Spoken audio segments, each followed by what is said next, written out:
الحمد لله الذي كفى وسلام على عباده الذين اصطفى أما بعد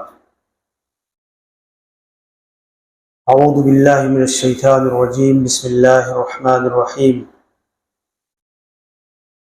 قال الله سبحانه وتعالى في كلامه المجيد وَنَبْلُوكُمْ بِالشَّرِّ وَالْخَيْرِ فِتْنَةً وَإِلَيْنَا تُرْجَعُونَ وقال النبی علیہ الصلاۃ والسلام الاسلام یعلو ولا یعلی۔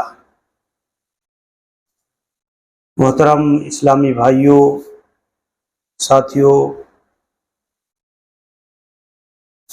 یہ البر فاؤنڈیشن بھیونڈی کی آفس ہے جس میں ہم اور آپ جمع ہوئے ہیں اس مقصد کے تحت کہ کتاب و سنت کی کچھ باتیں سنیں اور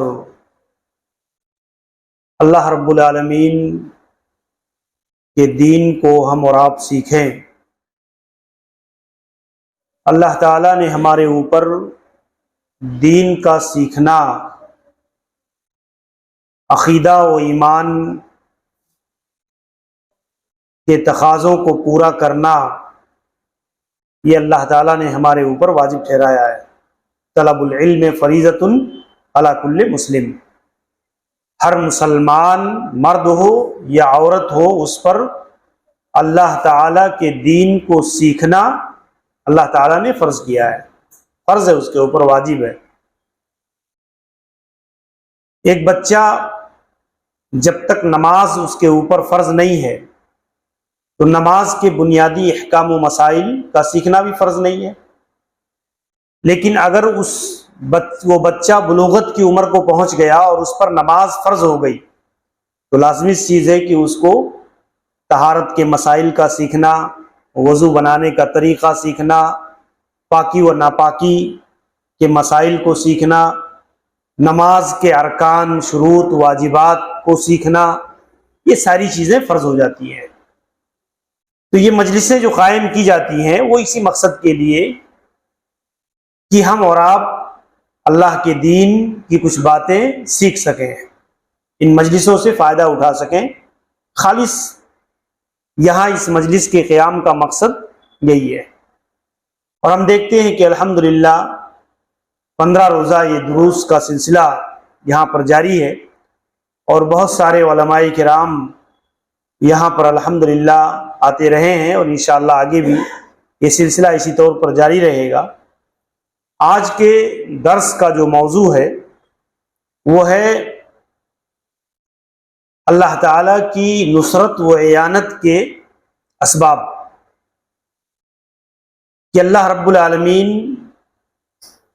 کی مدد اپنے بندوں کے ساتھ کب ہوتی ہے۔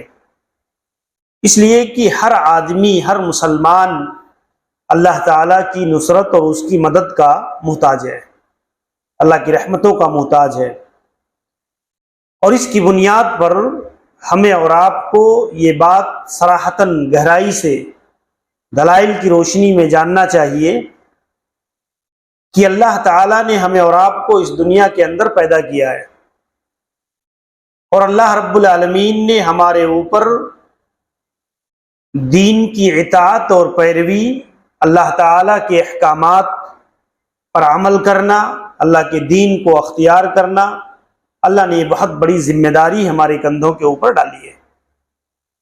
اور ہم اور آپ جب اللہ تعالیٰ کے دین کو سیکھ کر اللہ رب العالمین کے حکم کے مطابق جب زندگی گزارتے ہیں تو ہماری زندگیوں میں بہت سارے اونچ نیچ اور کئی طرح کے حالات ہماری زندگی کے اندر آتے ہیں۔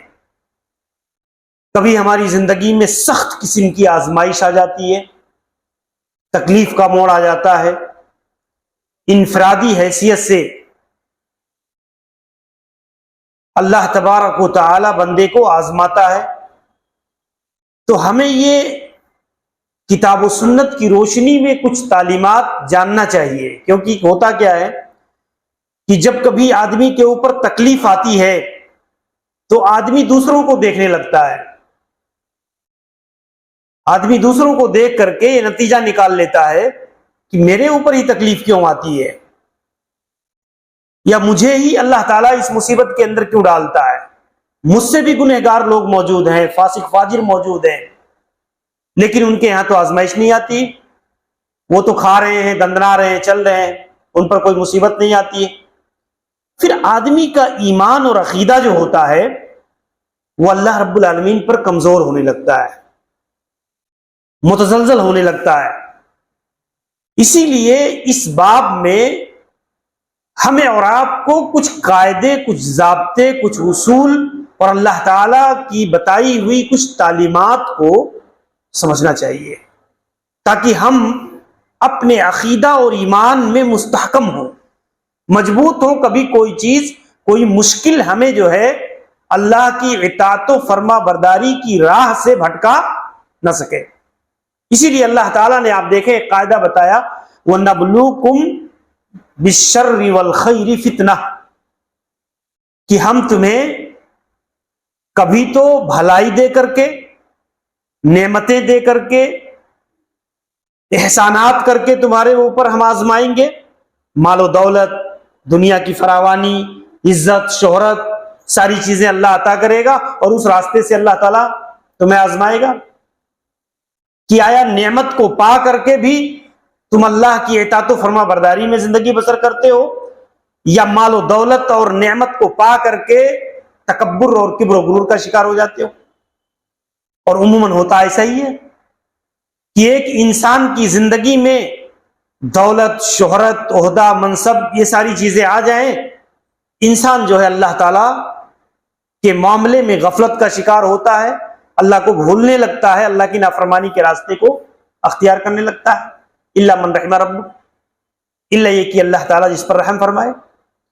اور پھر اللہ نے دوسری بات بیان فرمائی، وَنَبْلُوكُمْ بِالشَّرِّ وَالْخَيْرِ فِتْنَةً، اور ہم تمہیں کبھی تکلیف میں ڈال کر کے آزمائیں گے، مشکلات میں مبتلا کر کے، انفرادی زندگی میں تمہارے مسائل کو الجھا کر کے، آدمی کے گھروں میں اختلاف ڈال کر کے، بھائی بھائی میں نزاع اور اختلاف، میاں بیوی میں جھگڑے، پڑوسیوں کے جھگڑے، یا سماج اور معاشرہ میں کرش، یا ایک مسلمان کو غیر مسلموں کے ذریعہ سے، تو یہ بہت ساری صورتیں ہیں کہ شر اور تکلیف میں اللہ تعالیٰ ڈال کر کے تمہیں آزمائے گا۔ وَنَبْلُوكُمْ بِالشَّرِّ وَالْخَيْرِ فِتْنَةً وَإِلَيْنَا تُرْجَعُونَ، اور یاد رکھو کہ ہر حالت میں جو بھی راستہ اختیار کرو، تمہیں ہماری ہی طرف لوٹ کر آنا ہے، تمہیں اللہ کی طرف ہی جانا ہے۔ اللہ تبارک کو تمہارا اینڈ جس حالت میں بھی ہو، آپ چاہے خیر کی راہ اختیار کریں اور چاہے تو شر کی راہ اختیار کریں، لیکن اللہ تبارک و تعالیٰ کے پاس ہی انسان کو جانا ہے۔ تو آپ دیکھیں یہ اللہ تعالیٰ نے ہمیں اور آپ کو ایک بنیادی اصول اور ضابطہ دیا کہ ایک مسلمان ہونے کے ناطے جب بھی ہماری زندگی کے اندر اگر کوئی چیز آتی ہے تو ہمیں اس لیول پر دیکھنا چاہیے کہ اللہ تعالیٰ نے یہ چیز ہمیں پہلے ہی بتا دیا ہے۔ آپ دیکھیں دوسری جگہ ایک اور آیت میں، سورہ بقرہ کی 155 نمبر کی آیت ہے، اس میں اللہ تعالیٰ نے اور وضاحت کے ساتھ فرمایا، وَلَنَبْلُوَنَّكُمْ بِشَيْءٍ مِّنَ الْخَوْفِ وَالْجُوعِ وَنَقْصٍ مِّنَ الْأَمْوَالِ وَالْأَنفُسِ وَالثَّمَرَاتِ وَبَشِّرِ الصَّابِرِينَ۔ اللہ رب العالمین نے اس آیت کریمہ میں فرمایا ہم تمہیں ضرور بالضرور آزمائیں گے، کبھی خوف و ہراس کے ذریعہ سے، سماج میں اس طرح کا خوف کا ماحول پیدا کر کے اللہ تبارک و تعالیٰ تمہیں آزمائش میں ڈالے گا کہ خوف کے حالات، دہشت کے حالات۔ آج آپ دیکھیں کہ ایک غیر مسلم محض ٹرین کے اندر چند لوگوں کو گولی مار دیتا ہے، تو معصوم تھے، لیکن ظلم کی بنیاد پر، بغض اور حسد کی بنیاد پر۔ لیکن آپ دیکھیں ایک عام مسلمان داڑھی ٹوپی والا ٹرین میں سفر کرنے کے معاملے میں دہشت کا شکار نظر آتا ہے۔ کتنے لوگوں کی زبان پر ہے بھائی اب ٹرین محفوظ نہیں ہے، ٹرین میں سفر کرنے کے لائق نہیں ہے۔ حالانکہ آپ دیکھیں یہ اللہ تبارک و تعالیٰ کی ایک سنت رہی ہے کہ اللہ رب العالمین انسان کو آزماتا ہے مختلف طریقے پر. اللہ تعالیٰ کے کچھ فیصلے ہیں, کچھ نظام ہے اللہ رب العالمین کا, اور اس کے تحت یہ دنیا چلتی ہے. اللہ کی سنتیں سماج کے اندر نافذ ہوتی ہیں. انسان کو دہشت اور خوف میں مبتلا نہیں ہونا چاہیے. ایک مسلمان ہونے کے ناطے ہر حالت میں اس کا یقین, اس کا ایمان, اس کا توکل اللہ رب العالمین پر کامل درجے کا ہونا چاہیے, اور اسے یقین ہونا چاہیے کہ اللہ تبارک و تعالی نے ہر چیز کا ایک وقت متعین کیا ہے. ہر چیز کے لیے ایک وقت متعین کر رکھا ہے, اور اس وقت سے پہلے نہ تو آدمی پر کوئی تکلیف آ سکتی ہے, نہ انسان پر کوئی موت آ سکتی ہے, نہ کوئی نعمت مل سکتی ہے. جب انسان کے لیے اللہ تعالیٰ نے جو چیز لکھی ہے وہ چیز اسی وقت میں آتی ہے. تو یہاں آپ دیکھیں اللہ تعالیٰ نے اس بات کو بڑی وضاحت کے ساتھ بیان کیا کہ ہم تمہیں کبھی تمہاری تجارتوں میں, بزنس میں خسارہ لا کر کے آزمائیں گے, کبھی مال و اولاد کے ذریعے آزمائیں گے, کبھی کھیتی باڑی کو تباہ کر کے سیلاب کے ذریعہ, یا اسی طریقے سے سوکھا اور بارش کو روک کر کے. اللہ تعالیٰ نے اس پوری چیز کو بطور سنت کے ذکر کیا ہے کہ یہ ہمیشہ اللہ رب العالمین کی اس دنیا میں یہ سنت رہی ہے. اللہ تعالیٰ اپنے بندوں کو آزماتا ہے, اور یہ قاعدہ ہمیں جاننا چاہیے کہ اللہ نے خود فرمایا احسب الناس ان یترکوا ان یقولوا آمنا وهم لا یفتنون. کیا لوگوں نے یہ سمجھ لیا ہے کہ وہ کہہ دیں گے کہ ہم ایمان لائے, بس یہ کافی ہو جائے گا کہ اللہ تعالیٰ ان کو آزمائے گا نہیں؟ یعنی اللہ رب العالمین دین کے معاملے میں بھی انسان کو آزمائش میں مبتلا کرے گا, شدائد اور سختیاں اس کی زندگی میں لائے گا, اور دیکھے گا اللہ تعالیٰ کہ کیا واقعی یہ آدمی اپنے دعوے میں سچا ہے یا جھوٹا ہے. تو انسان کی زندگی میں آزمائشیں اور تکلیفیں آتی ہی اسی لیے ہیں کہ اس کو اپنے آپ کے محاسبے کا موقع ملے. کیونکہ آپ دیکھیں, اگر انسان کی زندگی ایک جیسی ہو جائے, اس کی زندگی میں کبھی کوئی تکلیف نہ آئے, ایک آدمی کو زندگی میں کبھی کوئی تکلیف نہ آئے تو آدمی اللہ تعالیٰ کو بھول جائے گا. آدمی اللہ رب العالمین سے غافل ہو جائے گا.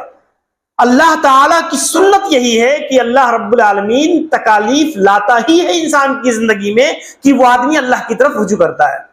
اس بہانے سے اللہ تعالیٰ اس کو سنبھلنے کا, اس کو اللہ کی طرف رجوع کرنے کا, اللہ کی عبادت اور نیکیوں پر ثبات قدمی کا اللہ تعالیٰ اسے موقع دیتا ہے. تو یہ بہت بنیادی چیز ہے جسے ایک مسلمان کو, اور بالخصوص آج کے ماحول اور معاشرے میں ہمیں اور آپ کو گہرائی سے سمجھنا چاہیے. اور اسی طور پر ہم دیکھیں, ایک قاعدہ اللہ کے ہاں یہ بھی ہے, سنت ہے اللہ تعالیٰ کی, کہ جو مومن بندہ اللہ تعالیٰ کا جتنا محبوب ہوتا ہے, اللہ تعالیٰ سے جتنا قریب ہوتا ہے, جتنا محبوب ہوتا ہے, اللہ تعالیٰ اس کو اتنا ہی زیادہ آزمائش میں مبتلا کرتا ہے. اللہ کے نبی صلی اللہ علیہ وسلم نے ایک حدیث بیان فرمائی. آپ دیکھیں, حضرت سعد بن ابی وقاص رضی اللہ عنہ کہتے ہیں, قلت یا رسول اللہ, کہتے میں نے کہا اے اللہ کے نبی, ای الناس اشد بلاء, اللہ کے نبی لوگوں میں سب سے زیادہ تکلیف اور آزمائشیں کن لوگوں پر آتی ہیں؟ تو اللہ کے نبی نے فرمایا الانبیاء, اللہ کے نبیوں پر, اللہ کے رسولوں پر. اللہ کے رسول کیا ہوتے ہیں؟ انبیاء کرام اللہ تعالی کے اس زمین میں چنیدہ بندے ہوتے ہیں, سب سے زیادہ اللہ کی اطاعت و فرما برداری اور عبادت کرنے والے لوگ ہوتے ہیں. اللہ تعالیٰ کی خاص رحمتیں ان کے ساتھ ہوتی ہیں, وحی الہی ان کے اوپر نازل ہوتی ہے, کتابیں نازل ہوتی ہیں. لیکن آپ دیکھیں اللہ کے نبی فرماتے ہیں سب سے زیادہ تکلیف میں اللہ تعالیٰ انبیاء کرام کو ڈالتا ہے. اور یہ پوری آپ قرآن مجید کے اندر آپ دیکھیں پڑھ کر کے, حضرت ابراہیم علیہ السلام کی زندگی دیکھیں, حضرت موسیٰ علیہ السلام کی زندگی دیکھیں, حضرت ہود علیہ السلام کی زندگی دیکھیں, ہمارے نبی جناب محمد الرسول اللہ صلی اللہ علیہ وسلم کی پوری سیرت آپ دیکھیں, مکی حالات کو آپ سامنے رکھ کر کے دیکھیں کہ مکی دور میں اللہ کے نبی صلی اللہ علیہ وسلم کن کن حالات سے گزرے اور کتنی تکالیف اللہ کے نبی صلی اللہ علیہ وسلم کو برداشت کرنی پڑی, اٹھانی پڑی. تو یہ ساری چیزیں انبیاء کرام جو اللہ کے چہیتے بندے ہیں وہ سب سے زیادہ اللہ کے یہاں آزمائے جاتے ہیں. یہی اللہ کے یہاں نظام ہے. اور پھر اس کے بعد آپ دیکھیں ثم الامثل فالامثل، اللہ کے نبی فرماتے ہیں پھر جو آدمی جتنا زیادہ انبیاء کرام سے قریب ہوگا، جتنا زیادہ اللہ کے دین میں پختہ اور مضبوط ہوگا، اس پر آزمائش اسی طریقے سے زیادہ آئے گی، اس کے دین کے مطابق اس پر آزمائش. یعنی اس سے یہ پتہ چلتا ہے کہ اگر ایک آدمی کی زندگی میں کوئی تکلیف نہیں آتی ہے تو ایسا نہیں ہے کہ اللہ تعالیٰ اس سے خوش ہے، اس سے راضی ہے. اگر کوئی تکلیف آدمی کو نہ پہنچے تو یہ مطلب نہیں ہے اس کا کہ اس آدمی سے اللہ تعالیٰ راضی اور خوش ہے، نہیں، بلکہ تکلیف کا آنا دلیل ہے اس بات پر کہ اللہ رب العالمین اپنے بندے کو آزمائش کے اندر ڈالا. گویا اس کا مرتبہ اللہ کے ہاں بلند ہے، اس کا مرتبہ اللہ کے ہاں بڑا. نہیں تو آپ دیکھیں سماج کے اندر کتنے فاسق و فاجر لوگ ہیں جو گناہوں میں ڈوبے ہوئے ہیں، عیاشیوں میں ڈوبے ہوئے ہیں، بدکاریوں میں ڈوبے ہوئے ہیں، حرام روزی حرام دولت جمع کرنے میں ڈوبے ہوئے، لیکن وہ پہ کوئی آزمائش نہیں آتی، ان پر کوئی خاص تکلیف نہیں آتی، وہ دندناتے پھر رہے سماج کے اندر. تو آپ دیکھیں ان پر اس تکلیف کا نہ آنا یہ دلیل نہیں ہے کہ اللہ تعالیٰ ان سے راضی ہے، ان کو پسند کر رہا ہے، ان کے گناہوں سے راضی ہے. تو یہ بہت بنیادی چیز ہے کہ ایک مسلمان کو ہمیشہ کسی بھی پیش آمدہ مسئلے کو، حالات کو، اپنے شخصی زندگی میں، پرسنل لائف میں آنے والے معاملات کو ہمیشہ کتاب و سنت کی کسوٹی پر ہی پرکھ کر کے دیکھنا چاہیے اور اس کے مطابق ہی ایمان اور عقیدہ قائم کرنا چاہیے. ایسا نہیں کہ تکلیف آئی تو آدمی پوری طرح سے شکوہ اور شکایت میں مبتلا ہو جائے. اب دیکھیں اللہ کے نبی فرماتے ہیں فَإِن كَانَ دِينُهُ صُلُبًا، اگر آدمی اپنے دین میں مضبوط ہے تو اس پر آزمائش اس کے مضبوطی کے اعتبار سے آتی ہے. وَإِن كَانَ فِي دِينِهِ رِقَّةٌ، اور اگر وہ آدمی اپنے دین میں کمزور ہے تو اس آدمی پر آزمائش اتنی ہی کم آتی ہے، کیونکہ اگر اس پر اس سے زیادہ تکلیف آئے گی وہ برداشت نہیں کر پائے گا، وہ ثابت قدم نہیں رہ سکے گا. تو یہ اللہ تبارک و تعالیٰ کے ہیں یہ چیز بطور سنت کے. اور آپ جان لیں انبیاء کرام کو اللہ تعالیٰ اتنا زیادہ تکالیف میں آزماتا کیوں ہے، آزمائش میں ڈال کر کے کیوں آزماتا ہے؟ اس کی ایک وجہ ہے. اس کی ایک وجہ یہ ہے کہ انبیاء اپنی امت کے لیے نمونہ ہوتے ہیں. انبیاء کیا ہوتے ہیں؟ اپنی امت کے لیے اسوہ اور آئیڈیل ہوتے ہیں.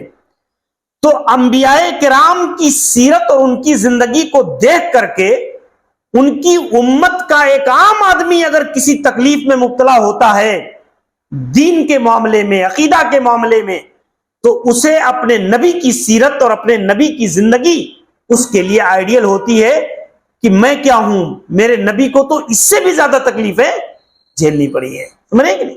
تو یہ انبیاء کرام کو اللہ تعالیٰ اس کی بنیاد پر سب سے زیادہ اللہ تبارک و تعالیٰ آزماتا ہے.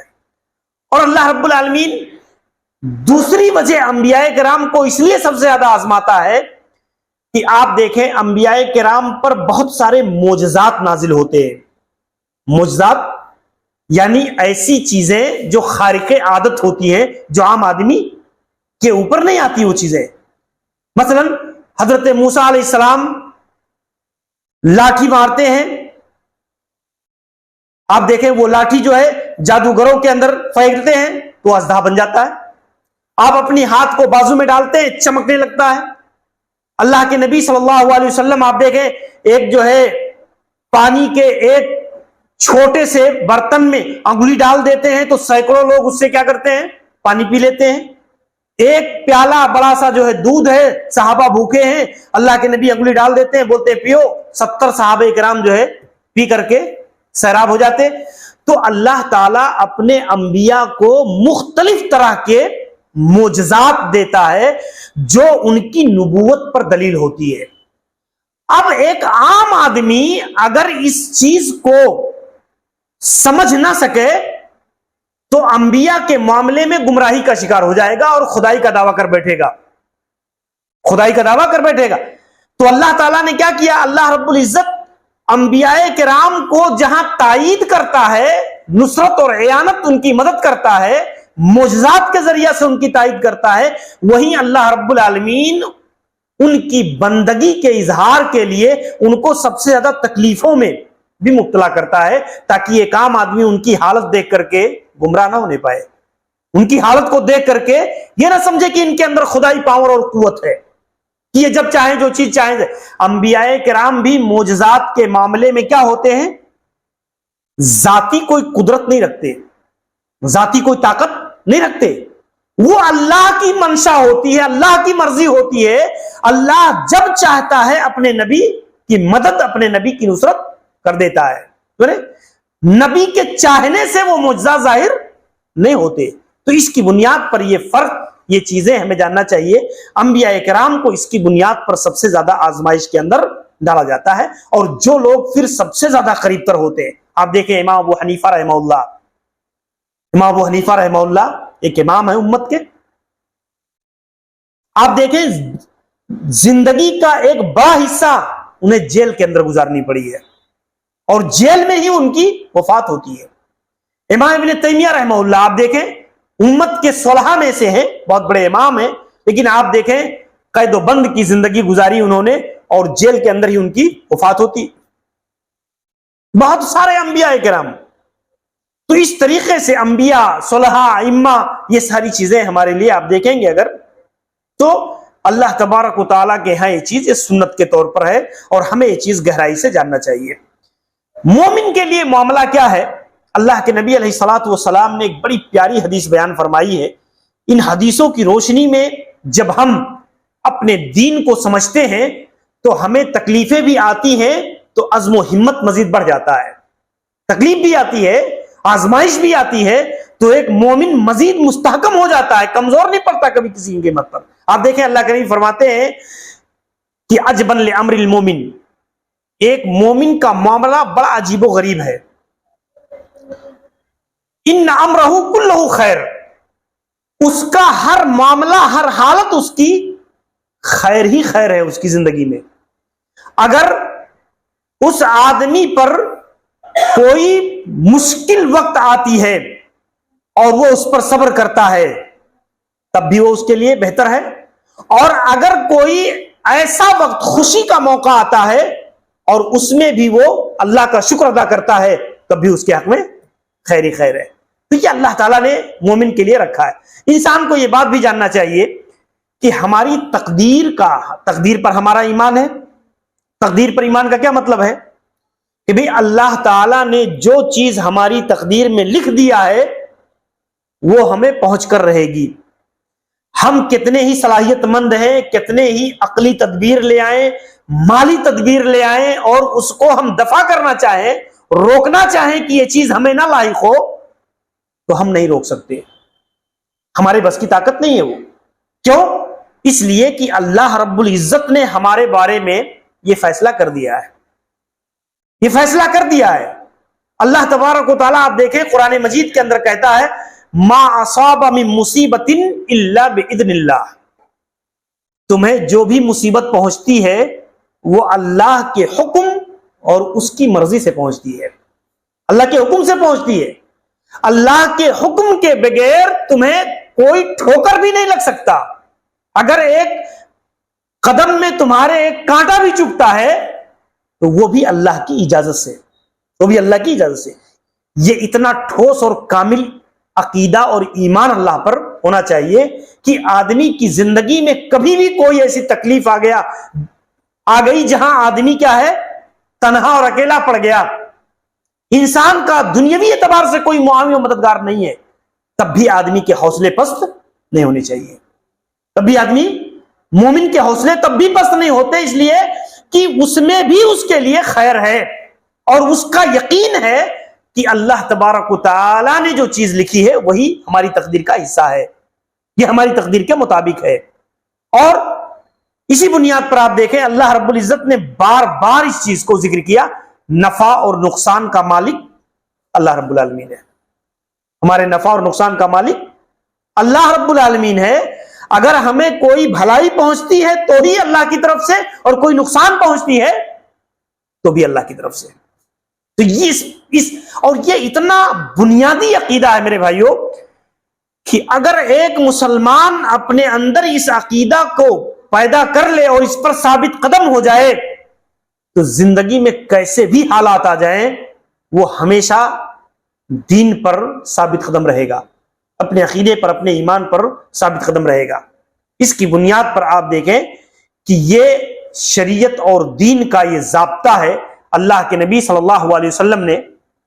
آپ دیکھیں حضرت عبداللہ ابن عباس رضی اللہ عنہ اللہ کے نبی کے چچا زاد ہیں اور مشکل سے 10-11 سال کی عمر ہے۔ اللہ کے نبی صلی اللہ علیہ وسلم کے کھچر گدھے کی جو سواری اللہ کے نبی صلی اللہ علیہ وسلم کی تھی اس پر پیچھے سوار تھے۔ اللہ کے نبی صلی اللہ علیہ وسلم نے انہیں تعلیم دیتے ہوئے فرمایا وَعْلَمْ أَنَّ الْأُمَّةَ لَوِ اجْتَمَعَتْ عَلَىٰ أَن يَنْفَعُوكَ بِشَيْءٍ لَمْ يَنْفَعُوكَ إِلَّا بِشَيْءٍ قَدْ كَتَبَهُ اللَّهُ لَكَ۔ اے بیٹے تم جان لو کہ اگر سارے لوگ جمع ہو کر کے تمہیں کوئی نقصان پہنچانا چاہیں تو تمہیں اتنا ہی نقصان پہنچا سکیں گے جتنا اللہ نے تمہارے لیے لکھا ہے۔ آپ دیکھیں یہ اللہ کے نبی صلی اللہ علیہ وسلم تقدیر کا یہ عقیدہ ایک 11 سال 12 سال کے بچے کو اللہ کے نبی صلی اللہ علیہ وسلم سکھا رہے ہیں۔ یہ اللہ کے نبی صلی اللہ علیہ وسلم اور اس کے ذریعہ سے آپ نے اپنی امت کو یہ عقیدہ ہمیں اور آپ کو سکھلایا ہے۔ اور پھر آپ نے فرمایا کہ سارے لوگ مل کر بھی تمہیں کوئی نفع پہنچانا چاہے تو اتنا ہی پہنچا سکتے ہیں جتنا اللہ نے تمہارے حق میں لکھا ہے۔ یہ بہت اٹل عقیدہ ہے جسے ہمیں اپنے دلوں میں راسخ کرنا چاہیے۔ یہ مشکلات اور مصائب سے لڑنے کا سب سے مضبوط ہتھیار ہے ایک مومن کے پاس، ایک مومن کے پاس، اور یہ بھی اللہ تعالیٰ کی سنت ہے، یہ بھی اللہ کی سنت ہے کہ مصائب اور مشکلات کی عمریں زیادہ نہیں ہوتی ہیں۔ یہ انسان اور مومن کی زندگی میں ایک وقتی طور پر آتی ہے یہ چیزیں، اور پھر اس کے بعد فَإِنَّ مَعَ الْعُسْرِ يُسْرًا۔ قرآن مجید نے ایک قاعدہ دے دیا ہے کہ ہر سختی کے بعد، ہر تکلیف کے بعد آسانی ہے، ہر تکلیف کے بعد آسانی ہے۔ یعنی اگر انسان کسی بھی طور پر کہیں بھی کسی بھی مشکل کے اندر گرفتار ہو بھی جاتا ہے تو اسے اللہ پر یقین ہونا چاہیے کہ اللہ اس مشکل سے ضرور نکالے گا، کیونکہ اللہ کے یہاں قاعدہ یہی ہے، اللہ تبارک و تعالیٰ اس کے لیے ضرور کوئی نہ کوئی آسانی پیدا کرتا ہے۔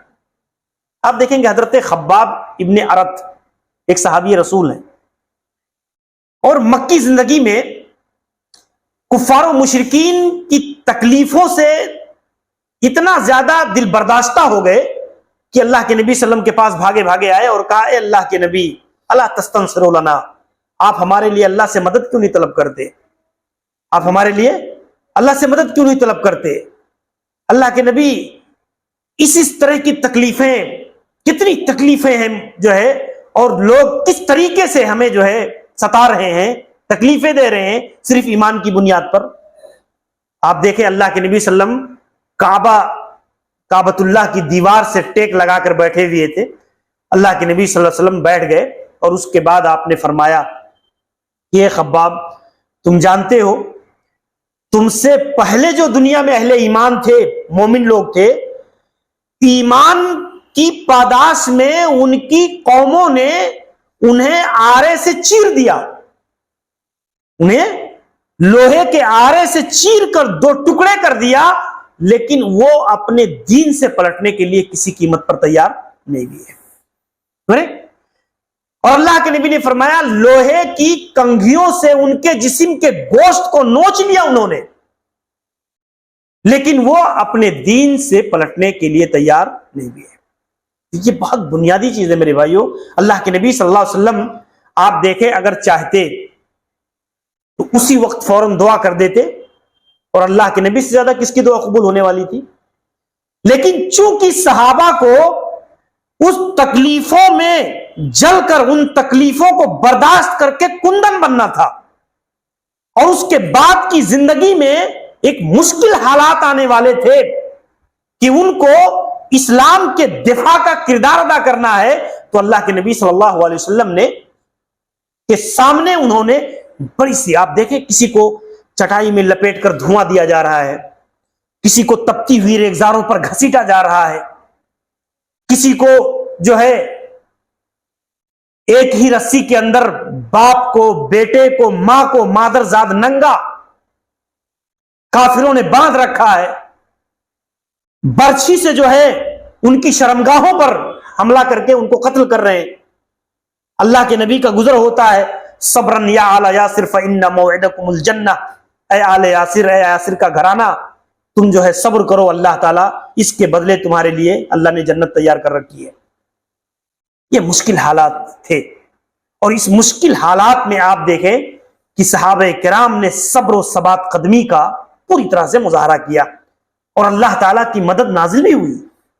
اللہ، آپ دیکھیں سری دور اور اس کے بعد جہری دور، سیرت کا 3 سالہ آپ دیکھیں گے، نبوت کا یہ سری دور ہے، چپکے چپکے لوگ اسلام میں داخل ہوتے تھے، چپکے چپکے چھپ چھپ کر جو دین سیکھتے تھے۔ لیکن 3 سال کے بعد پھر جہری دور آیا، اعلانیہ لوگ اسلام میں داخل ہونے لگے، اعلانیہ گھروں میں اللہ کا کلمہ بلند ہونے لگا، لوگ جو ہے آپ دیکھیں اس کے بعد جب حالات مزید کشیدہ ہو گئے تو اللہ تعالیٰ نے کیا کیا؟ اللہ تعالیٰ نے حضرت عمر بن خطاب رضی اللہ عنہ کو مسلمانوں کے لیے پشت پناہ بنا دیا۔ ایک طرف حضرت عمر بن خطاب اور دوسری طرف حضرت سید الشہداء حضرت امیر حمزہ رضی اللہ عنہ، یہ دونوں مکہ کے پاورفل لوگ تھے، اور اللہ تعالیٰ نے ان غریب مسلمانوں کو جو دن رات ستائے جاتے تھے، یہ دونوں کو اللہ تعالیٰ نے ایمان کی دولت سے مالا مال کیا، اور یہ دونوں مسلمانوں کا مضبوط بازو بن کر کے کھڑے ہو گئے۔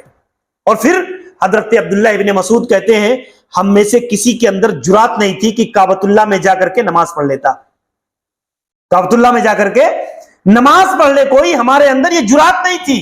لیکن جب حضرت عمر بن خطاب رضی اللہ عنہ ایمان لائے تو ہم ان کے ساتھ کندھے سے کندھا ملا کر جوک در جوک جماعت کی شکل میں ہم کعبۃ اللہ کے اندر گئے، اور ہم نے اللہ کی عبادت کی، نماز ادا کی۔ تو آپ دیکھیں اللہ تبارک و تعالیٰ راستے کیسے پیدا کرتا ہے، کیسے ہموار کرتا ہے، یہ اللہ تعالیٰ کی ایک سنت اور اللہ تعالیٰ کا ایک نظام ہے۔ اس کی بنیاد پر چاہے سماج کے حالات ہوں، ملکی حالات ہوں، کتنے ہی کشیدہ کیوں نہ ہو جائے، کیسے بھی حالات پیدا ہو جائے، ایک مسلمان کو ہمیشہ اپنے مسائل کا حل اللہ کے دین سے تلاش کرنی چاہیے، اللہ کے دین سے تلاش کرنی چاہیے۔ اللہ کی مدد کب آئے گی؟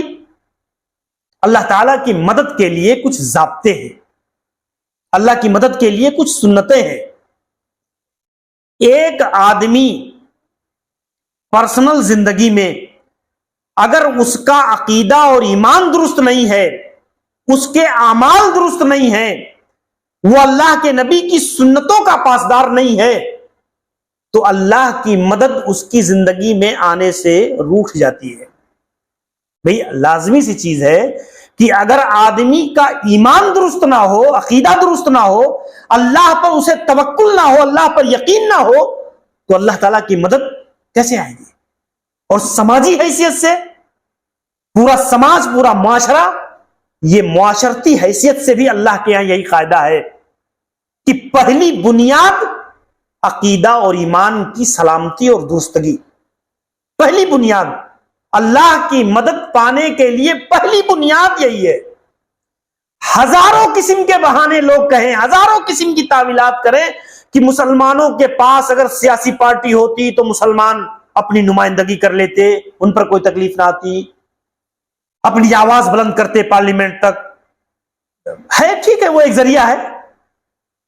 مسلمان اگر تعلیم میں یونیورسٹیاں ہوتی، مسلمانوں کے پاس کالجز ہوتے اور تعلیمی لیول اور ان کا گراف اونچا ہوتا تو مسلمان جو ہے ترقی کرتے، وہ ٹھیک ہے، ایک ذریعہ ہو سکتا ہے۔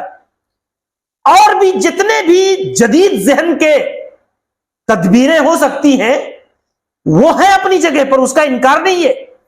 لیکن آپ سوچئے کہ اگر مسلمان عقیدہ اور ایمان اس کا درست نہ ہو تو تعلیمی لیول پر وہ کتنا بھی کوالیفائڈ ہو جائے، وہ سیاسی بنیادوں پر کتنا ہی مستحکم ہو جائے، کیا اس کے مسائل حل ہو جائیں گے؟ نہیں ہوں گے. یہ اللہ کا نظام ہے دنیا کے اندر, یہ اللہ کی سنت ہے دنیا کے اندر. آپ ایک مسلمان ہونے کے ناطے جو اصل تدبیر ہے, جو اصل بنیاد ہے اللہ کے ہاں, آپ اس کا انکار نہیں کر سکتے. آپ اس سے ہٹ کر کے اللہ کی مدد آپ سماج کے اندر نہیں ڈھونڈ سکتے. اللہ کی مدد کے لیے قاعدہ یہی ہے, یہی ہے قاعدہ کہ سب سے پہلی چیز, اگر آپ غور کریں گے قرآن مجید کے اندر دیکھیں گے, اللہ رب العزت نے بیان فرمایا اِنَّا لَنَنْصُرُ رُسُلَنَا وَالَّذِينَ آمَنُوا فِي الْحَيَاةِ الدُّنْيَا وَيَوْمَ يَقُومُ الْأَشْهَادُ, کہ ہم اپنے رسولوں کی اور اہل ایمان کی, جو مومن ہیں صحیح معنوں میں, ہم ان کی ضرور مدد کرتے ہیں, ہم ان کی ضرور مدد کرتے ہیں. یہ اور بات ہے کہ ہم چاہ رہے ہیں اللہ ابھی مدد آ جائے, ابھی مدد نہیں آ رہی ہے, لیکن اللہ رب العزت مدد کرتا ہے اپنے بندوں کی. کبھی اللہ تعالی ہمارے ذریعہ سے, ہماری تکلیف سے دوسروں کی اصلاح کرنا چاہتا ہے, کبھی اللہ تبارک و تعالی حجت و براہین کی بنیاد پر ہمیں غلبہ دیتا ہے, کبھی اللہ تعالیٰ سیاسی بنیادوں پر غلبہ دیتا ہے. اللہ تعالیٰ کی مدد اللہ کے بندوں پر آتی ہے, یہ قاعدہ ہے اللہ تعالیٰ کے یہاں سنت ہے. لیکن کب آئے گی, یہ اللہ کی مرضی اور مشیت کے تابع ہے, یہ اللہ کی مشیت کے تابع ہے.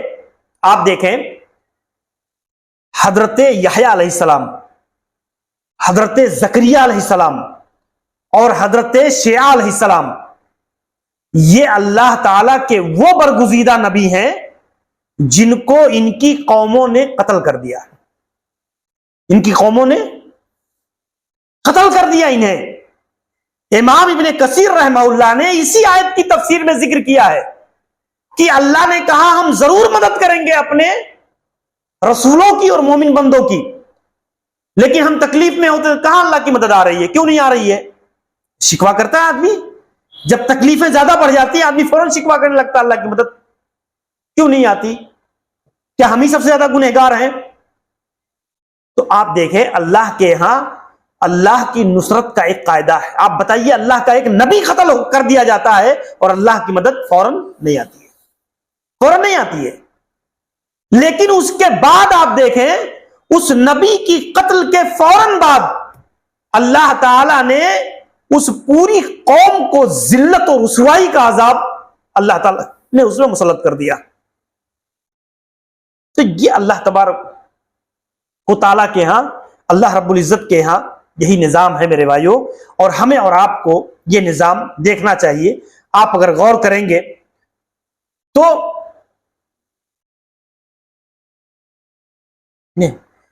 قرآن مجید نے ایک اور بات بیان کی ہے. آپ دیکھیں کہ اللہ تعالیٰ کی مدد کیسے روٹتی ہے. صحابہ کرام رضوان اللہ علیہم اجمعین کی سیرت آپ پڑھتے ہیں. سن 3 ہجری میں ایک غزوہ ہوئی ہے. کیا نام ہے اس غزوے کی؟ تھوڑا میں چیک بھی کرنا چاہتا ہوں کہ آپ لوگوں کا لیول کیا ہے. سن 3 ہجری میں ایک غزوہ پیش آیا, مشہور غزوہ ہے وہ, ہے نہیں, اس کے پہلے خندق 5 ہجری میں غزوہ احد, سمجھ رہے کہ نہیں, غزوہ احد. آپ دیکھیں یہ بڑا نازک ترین غزوہ ہے. اس میں 70 صحابہ کرام شہید کیے گئے, 70 صحابہ کرام کی شہادت ہوئی ہے اس کے اندر, اس غزوہ کے اندر, اور 70 صحابہ کرام سخت زخمی ہوئے ہیں. جو ہے اول مرحلہ میں مسلمانوں کو فتح یابی حاصل ہوئی اور پھر اس کے بعد جیتی ہوئی جنگ مسلمانوں کے ہار میں تبدیل ہو گئی. قرآن مجید نے اس پورے واقعے کو ایک جگہ ذکر کیا ہے قرآن مجید نے, اور بیان کیا وَلَقَدْ صَدَقَكُمُ اللَّهُ وَعْدَهُ إِذْ تَحُسُّونَهُمْ بِإِذْنِهِ حَتَّى إِذَا فَشِلْتُمْ وَتَنَازَعْتُمْ فِي الْأَمْرِ. اللہ نے پورا واقعہ ذکر کیا کہ اللہ تعالیٰ نے اپنا وعدہ سچ کر دکھایا ہے. اللہ کا وعدہ جھوٹا نہیں تھا کہ اللہ فتح یابی کرے گا, تمہیں مدد کرے گا تمہاری. اللہ کہتا ہے ہم نے اپنا وعدہ سچ کر دکھایا, لیکن جب تم لوگ کیا ہوئے, حتی اذا فشلتم وتنازعتم فی الامر, تم اپنے معاملے میں اختلاف کر بیٹھے اور تم خود بخود جو ہے ایسی چیز میں مبتلا ہو گئے جس سے تمہارے نبی نے تمہیں روکا تھا, تو اللہ تعالیٰ نے کیا کیا, جیتی ہوئی جنگ کو ہار میں تبدیل کر دیا. کہ میرے بھائیوں صحیح سنت سے، قرآن سے اور صحیح حدیثوں سے اور سیرت رسول سے یہ پورا واقعہ ہمارے سامنے آپ دیکھیں. واقعہ کیا تھا؟ صحیح بخاری کے اندر آپ دیکھیں موجود ہے. واقعہ یہ تھا میرے بھائیوں کہ اللہ کے نبی صلی اللہ علیہ وسلم نے اس غزوہ میں پیچھے کی جانب سے جو ایک درہ، پہاڑی کا جو ایک راستہ کھل رہا تھا، اس پر اللہ کے نبی صلی اللہ علیہ وسلم نے 50 تیر اندازوں کو اللہ کے نبی نے وہاں بیٹھا دیا تھا، حضرت عبداللہ ابن جبیر رضی اللہ عنہ کی کمانڈری میں، اور ان کو نصیحت کیا تھا کہ دیکھو، چاہے ہمارے جسموں کو چیل کوے نوچ کھائیں، اور چاہے ہم فتح یاب ہوں اور چاہے شکست خوردہ ہوں، تم اس درہ کو مت چھوڑنا، کیونکہ ہمارے لیے پیچھے سے جو حملہ ہونے کا خدشہ ہے وہ اسی درے سے.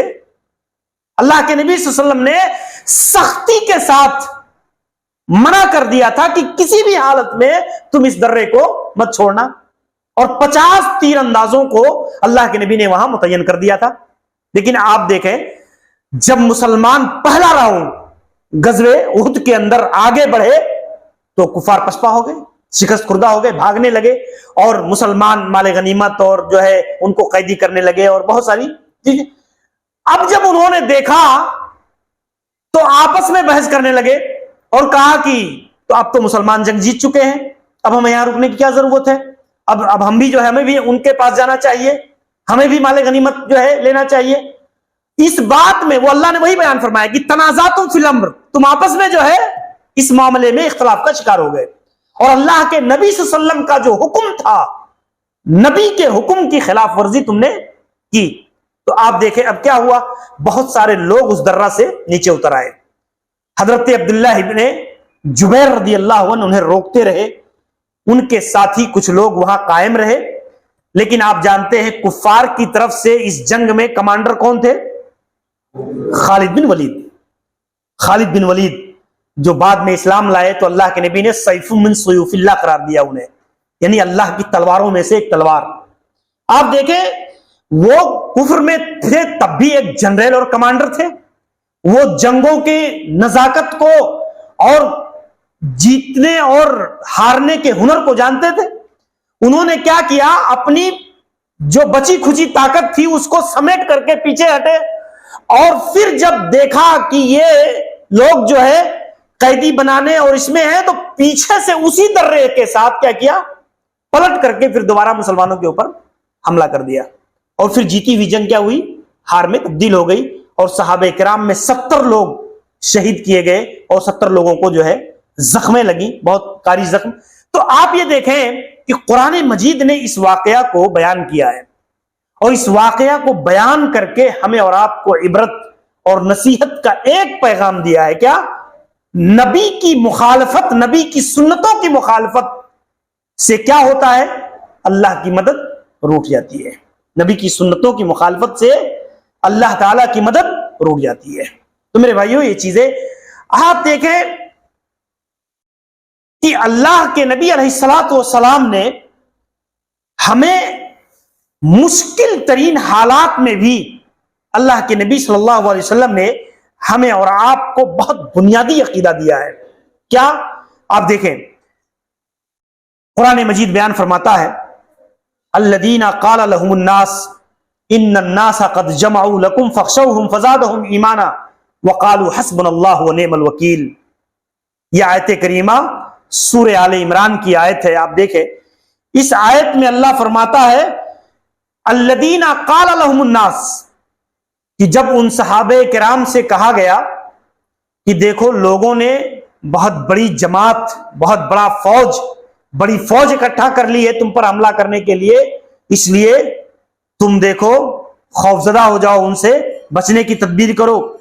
تو ان کا ایمان مزید بڑھ گیا، صحابہ کرام کا ایمان مزید بڑھ گیا، اور انہوں نے کہا حسبنا اللہ، ہمارا رب ہمارے لیے کافی ہے، اللہ رب العالمین ہماری حفاظت کے لیے کافی ہے، اور نعم الوکیل، اور بہترین کارساز ہے اللہ تبارک و تعالی.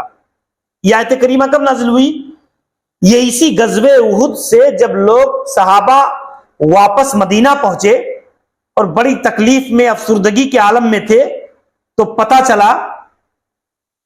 چلا کہ ابو سفیان جو اصل کمانڈر تھے کفار کی طرف سے، وہ مدینہ پر حملہ کرنا چاہتے ہیں تو صحابہ کرام کو اللہ کے نبی نے جیسے ہی خبر دیا اور ان کے مقابلے کے لیے نکلنے کے لیے کہا، جبکہ صحابہ کرام زخمی تھے، ابھی واپس پہنچے تھے، تو یہ فوراً جو ہے نکل کھڑے ہوئے، انہوں نے اپنا زخم نہ دیکھا، نہ اپنی تکلیفیں دیکھی، سب کچھ بھلا کر کے نکلے اور حمراء الاسد تک گئے۔ تو پتا چلا کہ یہ خبر جھوٹی تھی، تو اللہ تعالیٰ نے یہ آیت کریمہ نازل فرمائی صحابہ کرام کی تعریف میں، کہ صحابہ کرام اپنے دین کی حفاظت کے لیے انہوں نے کبھی نہ اپنے جان کی پرواہ کیا، نہ اپنے مال کی پرواہ کی، بلکہ ہمیشہ اللہ کے دین کی خدمت کے لیے وہ تیار رہے ہیں۔ اور قرآن مجید کہتا ہے ان تنصروا اللہ ینصرکم ویثبت اقدامکم، اگر تم اللہ کی مدد کرو گے تو اللہ تعالیٰ تمہاری مدد کرے گا۔ اللہ کی مدد کیا ہے؟ اللہ ہماری مدد کا محتاج ہے؟ اللہ کی مدد یہ ہے کہ اللہ کے دین کی مدد،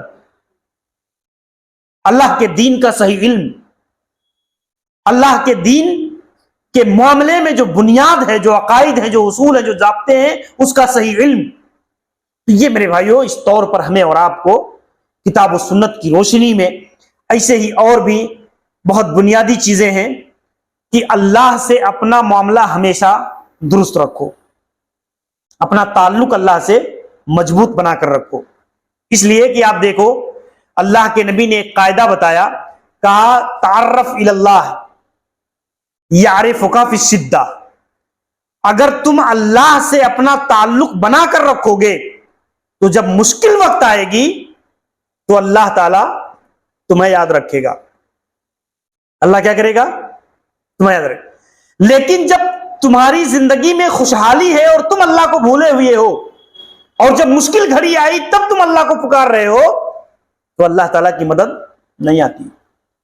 اس لیے کہ جب آدمی خوشحالی میں اللہ کو بھلا دیتا ہے تو مشکل حالات میں بھی اللہ تعالیٰ اس کو بھلا دیتا ہے۔ یہ اللہ کے نبی علیہ الصلوۃ والسلام نے ایک قاعدہ دیا ہے، وَلَا تَكُونُوا كَالَّذِينَ نَسُوا اللَّهَ فَأَنسَاهُمْ أَنفُسَهُمْ۔ قرآن مجید نے ذکر کیا کہ ان لوگوں کی طرح نہ ہو جاؤ جنہوں نے اللہ کو بھلا دیا تو اللہ تعالیٰ نے ان کے نفسوں کو بھی بھلا دیا۔ تو نہیں، جب انہوں نے وَلَا تَكُونُوا كَالَّذِينَ نَسُوا اللَّهَ، جب انہوں نے اللہ کو بھلا دیا، فَأَنسَاهُمْ أَنفُسَهُمْ، تو انہوں نے کیا کیا؟ گویا اپنے آپ کو، اپنے نفسوں کو انہوں نے کیا کیا؟ تو اس طریقے پر اللہ کے نبی علیہ الصلوۃ والسلام نے ہمیں اور آپ کو یہ قاعدے اور یہ ضابطے اللہ کے نبی صلی اللہ علیہ وسلم نے بیان فرمائے ہیں۔ ہمیں اور آپ کو اللہ تعالیٰ کی مدد کے لیے جو بنیادی چیزیں ہیں اسے جاننا چاہیے۔ اگر آدمی کی زندگی میں خالص توحید نہیں ہے، خالص توحید کے بجائے آدمی شرک کے راستے پر ہے، کبھی اللہ کی مدد نہیں آ سکتی، کبھی اللہ کی مدد نہیں آ سکتی ہے۔ اللہ تعالیٰ حدیث قدسی کے اندر کہتا ہے کہ جب بندہ اللہ تعالیٰ کے ساتھ شرک کرتا ہے، انا اغنی الشرکاء عن الشرک، جو ہے اللہ تعالیٰ کہتا ہے میں شرک کرنے والوں سے بے نیاز ہوں، اور جب کوئی آدمی شرک کرتا ہے اللہ کے ساتھ تو میں اس کے شرک کو بھی اور اس آدمی کو بھی چھوڑ دیتا ہوں، میں اسے بھی اور اس آدمی کے شرکیہ عمل کو بھی اس کے ساتھ چھوڑ دیتا ہوں۔ یہ حدیث قدسی ہے، آپ دیکھیں صحیح مسلم کی، اس میں اللہ تعالیٰ نے صاف بیان کیا ہے کہ جب آدمی مشرک بن جاتا ہے، عقیدے میں اخلاص نہیں ہوتا، شرک آ جاتی ہے، تو اللہ کی مدد رک جاتی ہے۔ اسی لیے اللہ کی مدد پانے کے لیے سب سے پہلی بنیاد ایمان اور عقیدہ کی سلامتی، ایمان اور عقیدہ کی درستگی، پھر اللہ کے نبی کی اطاعت و فرما برداری، پھر آپ دیکھیں اللہ تعالیٰ نے جو واجبات، جو فرائض ہمارے اوپر ڈالے ہیں اس کا اہتمام۔ آج سماج کا 80-90% طبقہ نماز تک نہیں پڑھتا ہے، مسلمانوں کا نماز تک نہیں پڑھتا ہے، فرض نماز تک، اور جب کوئی مشکل آتی ہے تو سب سے پہلے شکوہ کرتا ہے اللہ کی مدد نہیں آتی۔ سب سے پہلے شکوہ کرتا ہے. میرے بھائیوں یہ اصل بنیادیں ہیں. ہمیں اور آپ کو جہاں ظاہری بنیادوں کو دیکھنا چاہیے وہیں حصی اور شرعی بنیادوں کو بھی گہرائی سے دیکھنا چاہیے. بہرحال اور بھی بہت ساری باتیں ہیں. اللہ سے دعا ہے کہ اللہ رب العالمین کتاب و سنت کی روشنی میں ہمیں اور آپ کو یہ باتیں سمجھنے کی توفیق عنایت فرمائے. اللہ تبارک و تعالی ہر حالت میں ہماری عزت و آبرو کی حفاظت فرمائے. اللہ تبارک و تعالی ہماری مدد فرمائے. امت مسلمہ اور ہمارے بھائی جہاں بھی پریشان حال ہیں، مشکل حالات سے گزر رہے ہیں، اللہ تعالیٰ ان کے لیے کوئی سبیل پیدا فرمائے. ہمیں اور آپ کو ایک دعا ضرور پڑھنی چاہیے. اللہ کے نبی صلی اللہ علیہ وسلم نے ہمیں اپنی عزت و آبرو کی حفاظت کے لیے اللہ کے نبی نے ایک دعا سکھلائی ہے. کیا؟ اللہم انی اسألک العافیہ فی الدنیا والآخرہ. اللہم انی اسألک العفو والعافیہ فی دینی و دنیایا و اہلی و مالی اللہم استر عوراتی و آمن رواتی. یہ بہت پیاری دعا ہے میرے بھائیوں. ہم اس دعا کو ضرور یاد کریں اور اس دعا کو صبح و شام کے اوراد و وظائف میں شامل کریں. حصن المسلم جو چھوٹی سی کتاب ہے اس میں آپ کو یہ دعا ملے گی اور آپ ضرور اس دعا کا اہتمام کریں. اس میں مال، اہل و عیال، بیوی بچے، عزت و آبرو، ساری چیزوں کے معاملے میں اللہ سے عافیت طلب کی گئی ہے، اللہ سے حفاظت مانگی گئی ہے. اور اللہ تعالیٰ جب بندہ ایسی دعاؤں کا اہتمام کرتا ہے تو اللہ ضرور اس کی عزت و آبرو کی حفاظت کرتا ہے. تو اس طور پر ہم اور آپ جب بھی ایسی مجالس سے ہم وابستہ ہوں تو کچھ نہ کچھ اپنے اندر تبدیلی لانے کی کوشش کریں. یعنی کہ عام جلسوں کی طرح گئے، سنا اور اٹھ کر کے چلے گئے. آپ کوشش کریں، جیسے دعا ہم نے بتائی، آپ ضرور اس دعا کو یاد کریں اور اس دعا کا ضرور صبح و شام کے اوراد و وظائف میں آپ شامل کرنے کی کوشش کریں. اس کو انشاءاللہ ضرور اللہ تعالیٰ کی مدد ہمارے ساتھ ہوگی. اللہ تعالیٰ ہم سب کی حفاظت فرمائے. اللہ تعالیٰ ہمارے یہاں آنے کو قبول فرمائے. ہم سب کے لیے اس مجلس کو باعث ذریعہ نجات بنا دے. اقول قولی ھذا استغفر اللہ لی ولکم ولسائر المسلمین من کل ذنب انہ هو الغفور الرحیم. وصلی اللہ علی نبینا محمد وعلی آلہ وصحبہ اجمعین. السلام علیکم ورحمۃ اللہ وبرکاتہ.